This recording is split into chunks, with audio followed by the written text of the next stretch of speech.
आणि आपण निसर्गाच्या शोधात आहे आणि ऑलरेडी तर राहते इथून आता थोडंच चढायचंय, त्याच्यानंतर सपाट बाग आहे, मग डायरेक्ट आपण जाऊन पोहोचतोय. गावातील ज्या ज्या गावांना ही होळी दिसती पेटवल्यानंतर तर ती प्रत्येक गावातले ग्रामस्थ डोंगरवाडीची होळी पेटल्याशिवाय होळी पेटवत नाही. आणि किती वर्षाची परंपरा गौरी पेटवून तिलाच फुकून आता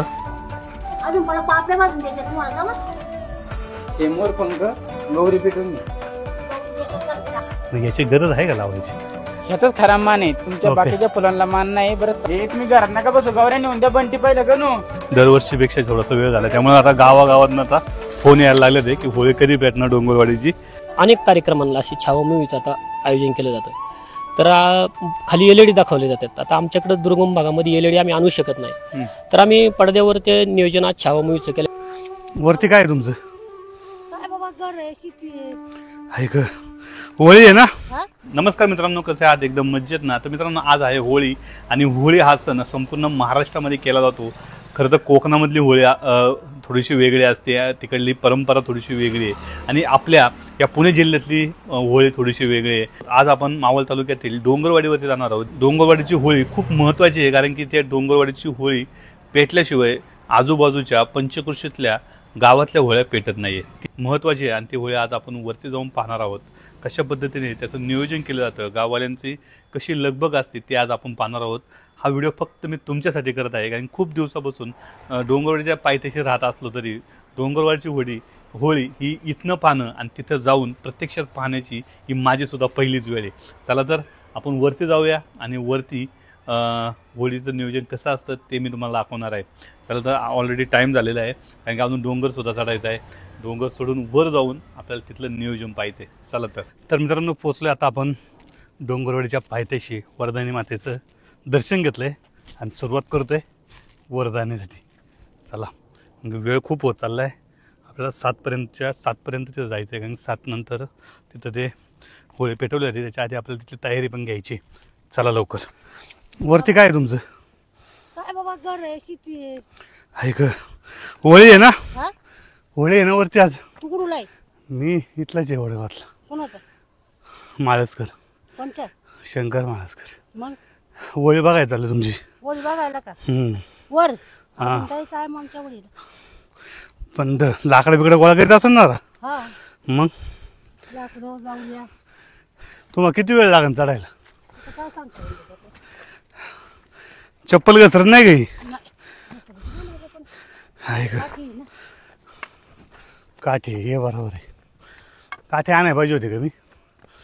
आता तुला काय तरुण पोराला नाही काय तुमच्याविषयी जास्त दम लागलाय मला. नाही, तुला काय तरुण पोराला पाहिजे काठी? मावशी आता काय तरुण पाहायचं कायच. लाईट चालू आहे का या रात्रीच्या? आहे ना, काय ते दिलं बाबा. यायला माणसं असं का संध्याकाळच्या खाली? शेवटच्या टप्प्यापर्यंत पोहोचले. इथून आता थोडंच चढायचंय, त्याच्यानंतर सपाट बाग आहे, मग डायरेक्ट आपण जाऊन पोहोचतोय घरांपाशी. थोडा वेळ आराम करतो, डायरेक्ट तिथं.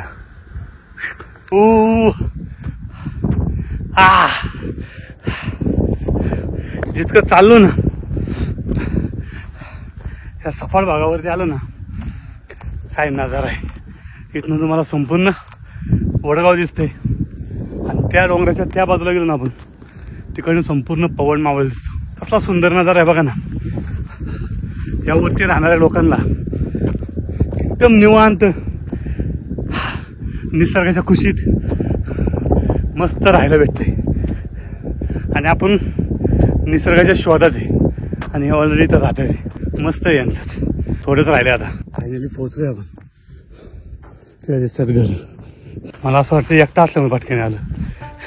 तर मित्रांनो, फायनली आपण वर येऊन पोचलेलो आहे आणि तुम्ही बघू शकताय आता वाजल्यात 6:45 आणि आता तयारी चालू झालेली आहे. गावकडली सगळी लोक काही खाली शहरामध्ये राहतात, ते आता हळूहळू वरती येऊन आपापल्या परीने तयारी चालू आहे. आता गौऱ्या या ठिकाणी आणून ठेवायचं काम चालू आहे. तर घे बाबा पाणी वरती टाकीतले घातले पाईपलाईन हेच गार पाणी हो.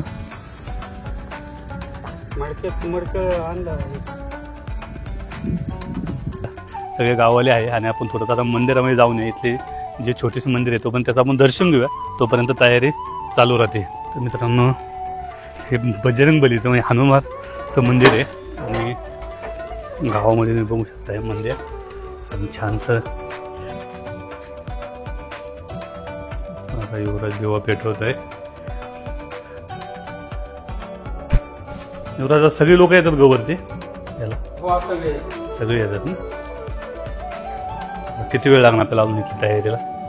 10-15 मिनिट. ओके चला आता अजून काय तयारी चालू आहे याची तरी अजून म्हणजे गौरी फाटी वगैरे जमा करायचे आपल्याला आता हां आणि हार वगैरे मंदिरातून घेऊन यायचं. आता मंदिरात मंदिरातून पहिला आपण चाफ्याचा हार कुठं करतात ते? इथं मंदिरात. चला बघू आपण. गौरी आणायचं काम चाललंय सगळेजण.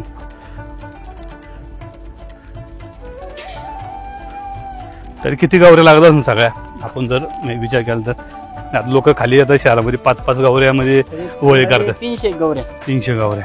अरे प्रत्येक घरातून आणल्या जातात का मग? प्रत्येक घरातून प्रत्येक घरातून घरामधून आणले जातात. प्रत्येक घरातून आपापल्या खुशीने जेवढ्या आपापल्या खुशीने देतात. हां ते घेऊन यायचे. सर्व इथून पोरं आता थोड्या वेळाने वरती येतात ना. हो आता आपण कुठं चाललोय? कानिमनाथ मंदिरात. कानिफनाथ मंदिर आहे काय? हो इथून आपण आहे ना इथून सगळं जे पेटवण्याचं साहित्य असतं ते इथून घेऊन जातो तिथं मंदिरात. ओके घरातच आहे का मंदिर? हो. चाफ्याच्या फुलांचा मान आहे इथे आहे का कानिफनाथाचं मंदिर? याचा उत्सव असतो ना? हो गोकुळाष्टमी. गोकुळाष्टमी. हे तुम्ही घरात नका बसू गौऱ्या नेऊन द्या बंटी पहिलं गणू. अरे पेट पार्ट तयारी झाली टाइमपास काय करता तुम्ही?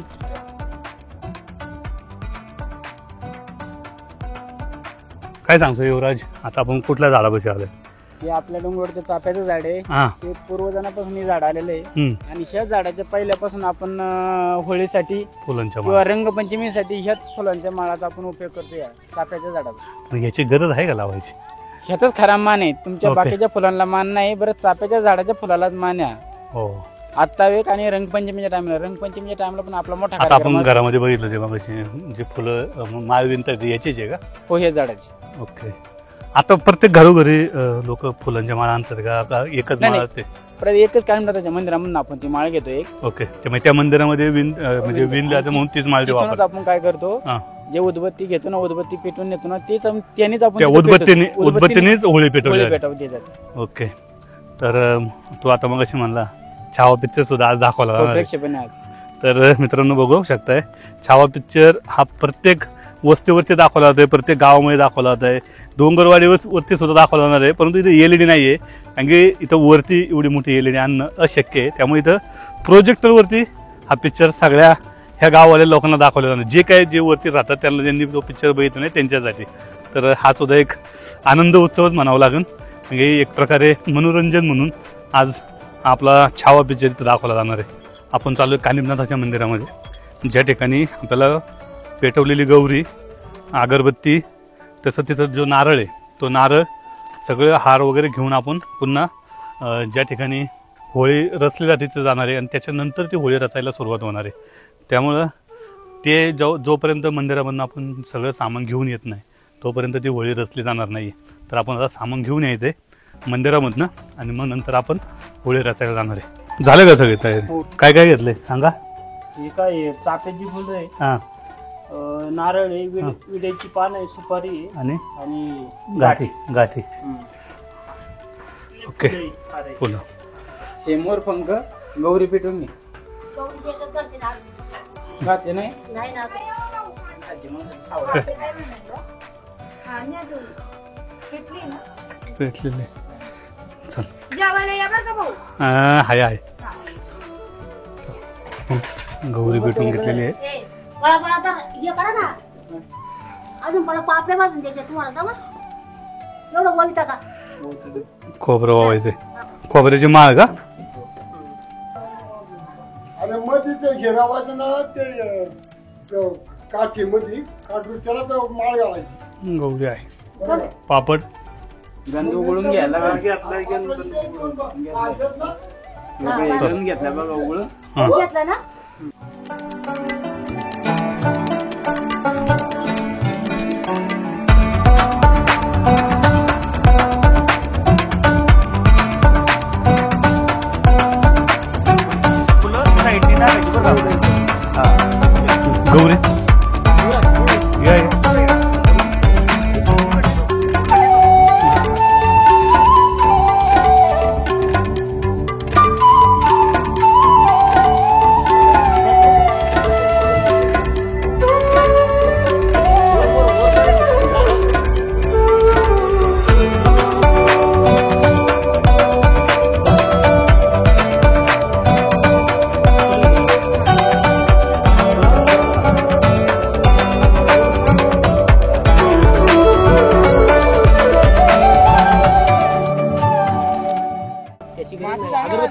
तर आपण बघू शकता इथे तुम्हाला खाली जो मंदिरात नारळ इथे ठेवलेला आहे, त्याच्यानंतर यंदांचं हे झाड आहे, त्याच्यानंतर एक घाटी सुद्धा ठेवलेली आहे आणि चाफ्याची माळ अशा पद्धतीने आता हे संपूर्ण उभं करून झालेले आहे. त्यानंतर आपल्याला आता त्या ठिकाणी ज्या गौऱ्या आहेत, ज्या घराघरातून आलेल्या गौऱ्या आहे, हे आता आपण इथे रचणार आहे. हे बघू शकता घाट्या जे आपण गुढीपाडव्याला वापरतो ते आत्ता इथं वापरलं. आता हे बुजवतात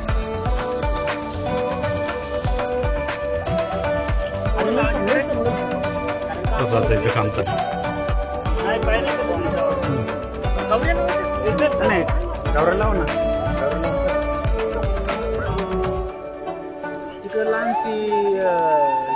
मित्रांनो आता होळी रचून झालेली आहे आणि इथं पण एक मोठी होळी आणि त्याच्या बाजूलाच एक छोटी होळी सुद्धा असते जी सातगावऱ्यांची बाजूला केलेली आहे, ती तुम्हाला दाखवतो मी तिथली. तर आता सगळेजण पटपट ओळखतो कारण की टाइम आता वाढत चालला आहे, कारण की या होळीवरती सगळीकडं खरं तर लोक होळी पेटवण्याची वाट बघत असतात, कारण डोंगरवाडीची पेटल्याशिवाय तर पेटवता येत नाही त्याच्यामुळं. आणि इथं बघा छोटी एक होळी आहे जी सातगावऱ्यांची छोटी होळी आणि इकडं मोठी होळी. तर थोडासा वेळ झालाय, दरवर्षीपेक्षा थोडासा वेळ झालाय, त्यामुळे आता गावागावातनं आता फोन यायला लागले ते की होळी कधी पेटणार डोंगरवाडीची. तर आता झटपट सगळेजण आता लाकडं लावायचं काम चालू आहे. हे बघा लाकडं, मोठमोठे लाकडं लावतात आता. ते पहिलंच आणून ठेवलंय का?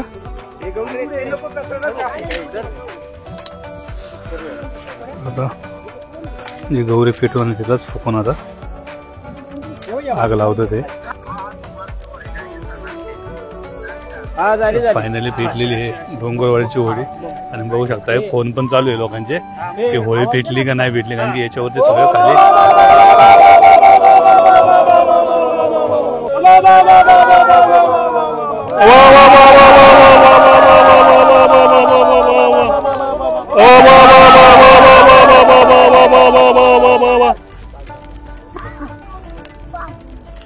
तर फायनली मित्रांनो पेटलेली आहे डोंगरवाडीची होळी. आणि आता खालच्या ज्या गावातल्या आसपास पंचकृषीतल्या ज्या होळ्या आहेत त्या आता पेटायला सुरुवात चालू होईल.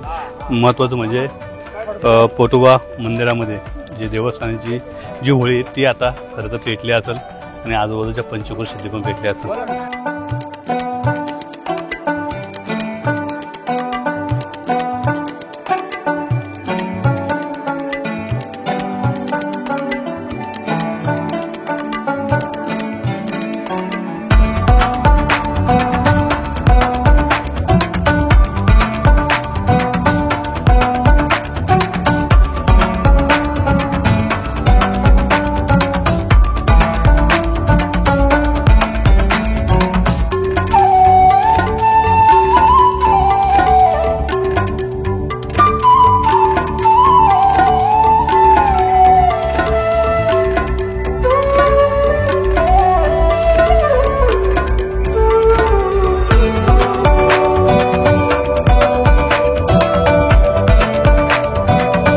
तर मित्रांनो आपण पाहू शकताय जी पारंपरिक पद्धतीची होळी ज्या डोंगरवाडीवरती पेटवली जाते ती आता पूर्ण पेटलेली आहे आणि पंचकृषीतील अनेक गावांच्या होळ्या सुद्धा ही होळी पाहून पेटलेली आहे.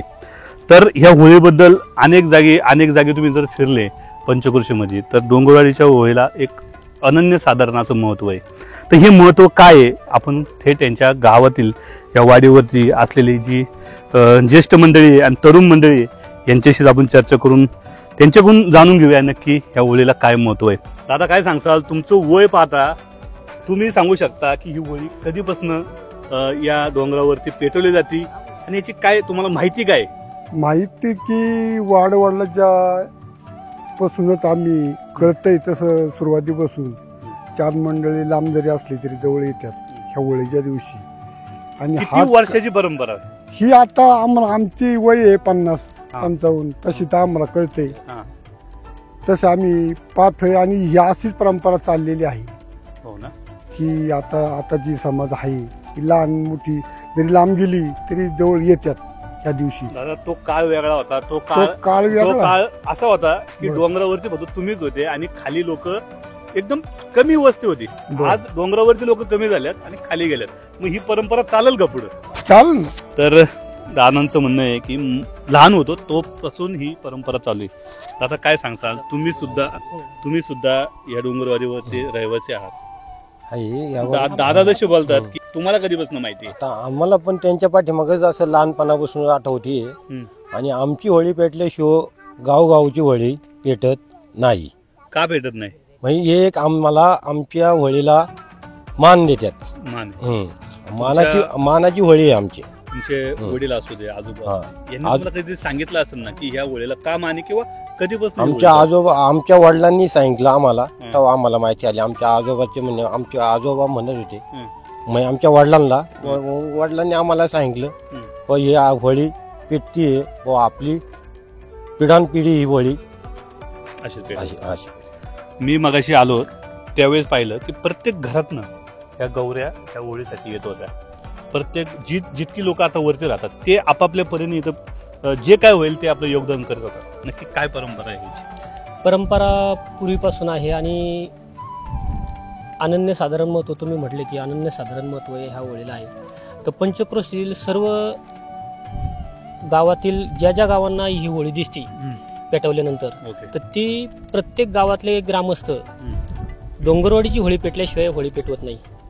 वडगाव सरकट पोटोबा ग्रामदैवत तालुक्याचं ग्रामदैवत पोटोबा महाराजांची होळी सुद्धा डोंगरवाडीची होळी पेटल्याशिवाय पेटत नाही. आणि तुम्ही जे म्हटले की समजा गौऱ्या वगैरे, तर प्रत्येक गावातला व्यक्ती ही आपली या होळीला जे काही साहित्य लागतं ते प्रत्येक आणून या ठिकाणी. मला मगाशी एक बोलण्यात असं आलं की आम्ही दरवर्षी तुम्ही होळीच्या वेळेस काही ना काही कार्यक्रम ठेवता तुमच्या या गाववाल्यांसाठी किंवा तुमच्या सर्व लोकांसाठी. तर ह्या वर्षीचा नक्की काय कार्यक्रम आहे? प्रत्येक वर्षी आम्ही होळीच्या दिवशी संध्याकाळी होळीवरच भजन असतं आणि कबड्डी असते, म्हणजे कबड्डी खेळतात ते कधी कधी, किंवा म्हणजे भजनच जास्त करून. तर ह्या वर्षी आपल्या आत्ता प्रत्येक ठिकाणी छावा मूवी दाखवली जाते. म्हणजे अनेक कार्यक्रमांना अशी छावा मूवीचं आता आयोजन केलं जातं.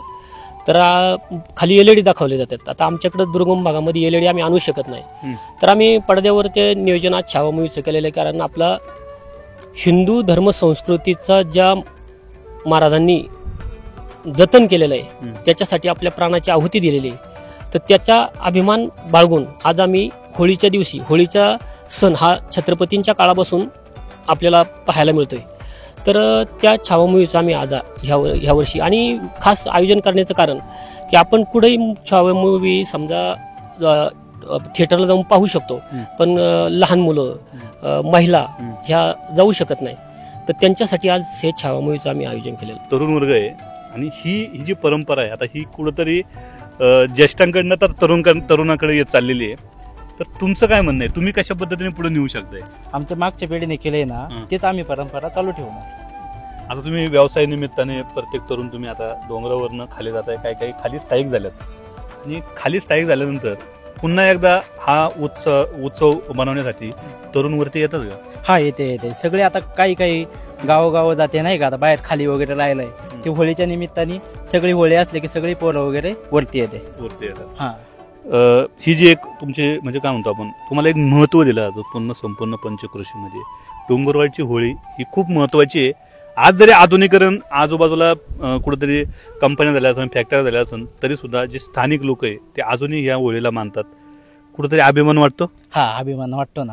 हे शास्त्राचे पहिल्यापासून ना असं म्हणजे अभिमान वाटतोच नाही का, म्हणजे आपल्या गावाची होळी पेटल्याशिवाय खालची होळी पेटत नाही. तू कामानिमित्त, मी मगाशी पाहिलं तू बोलताना बोलला की मी कामानिमित्त खाली असतो, तर कसं काय म्हणजे खाली असतो तुला आजच आलाय का दरवर्षी येतो? नाही, मी आता कामानिमित्त 8-10 वर्ष खाली गेलो ना, तरी पण आमची होळी असो किंवा पंचमी किंवा आमचे 12 महिन्यातले कुठलेही सण असो, आम्ही आवर्जून तरुण सगळे सणानिमित्त वर येतो. मगाशी मी आल्यानंतर इथले गावकरी सांगत होते की ही जी होळी आहे ही खूप पूर्वीपासून पेटते. जेव्हा इथे खूप मोठी झाडी होती आणि या झाडीमधनं लोकांना ही होळी दिसायची आणि ज्या आजूबाजूच्या लोकांना त्यावेळेस, आता जरी फोन आहे आपण मगाशी पाहिला असेल, अनेक लोकांची फोन आले की तुमची होळी ही टायमात पेटली नाहीये, कधी पेटणार आहे. म्हणजे प्रत्येकाला आतुरता आहे की ही होळी पेटली तर आपण आपली होळी पेटवायची. त्या काळात असं काही कुठली पद्धत नव्हती, त्यामुळं कुठल्या तरी इशाऱ्याच्या माध्यमातून होळी पेटली नाही पेटली याची शहानिशा केली जायची आणि त्याच्यानंतर ही होळी पेटल्यानंतर पूर्ण पंचक्रोशीतनं या होळीचा मान राखून आपल्या आपल्या घरातली आपल्या मंदिराच्या समोरची ह्या होळी पेटवल्या जायच्या. खरं तर योगायोगाने मी सुद्धा लहानाचा मोठा झालो वडगावसारख्या शहरामध्ये, आणि या शहरामधून खालनं डोंगरवरची होळी पाहत खरं तर आज 43 वर्षाचा झालो, आणि 43व्या वर्षी कुठेतरी आज मला इथं यायला भेटले, हे मला सुद्धा अभिमानाची गोष्ट आहे. तर आज या पद्धतीने आपण संपूर्ण होळी या डोंगरवाडीची पाहिलेली आहे. जर तुम्हाला नक्कीच ही होळी आवडली असेल, हा व्हिडिओ आवडला असेल, तर नक्कीच या व्हिडिओला लाईक, शेअर आणि आपल्या चॅनलला सबस्क्राईब करायला विसरू नका. तर मित्रांनो, भेटूया पुन्हा एकदा अशाच एका नवीन व्हिडिओमध्ये एका नवीन जागेवरती. तोपर्यंत बाय बाय.